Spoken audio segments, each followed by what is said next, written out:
Post to first year accounting journal entry analysis of important transaction आज आम journal entry रे analysis of important transaction रे देखिबा treatment of payment on personal account। तो treatment of payment जते हमें personal account रे गोटे लोक को जते हमें पेमेंट करछे तो सेते कोन जर्नल एंट्रीटा हबो।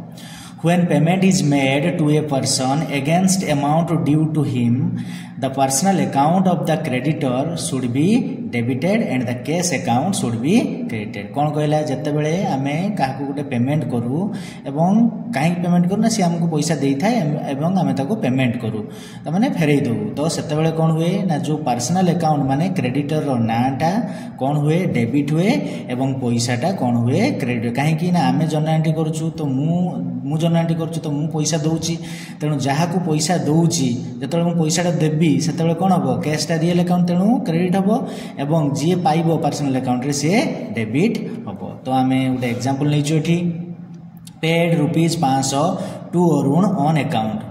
तो आमे कौन कले ना अरुण को अकाउंट रे केते देले ना 500 टंका देले। तो गोटे अरुण अकाउंट गोटे कैश अकाउंट अरुण हो पर्सनल कैश हो रियल। तो अरुण को एठी पैसा दिया जाउची तेणु पर्सनल अकाउंट रो रूल अनुसार receiver is the debit giver is the credit तेणु एठी अरुण रिसीव करछु तेणु डेबिट एवं रियल अकाउंट रो रूल कोन बा नियम कोन ना debit what comes in credit what goes out. तो एठी हम बाकुर पैसा जाउछु तेणु एटा क्रेडिट। तो आमे ताको सजै बर्तन लिखि दबा Arun account debtor to cash account ₹500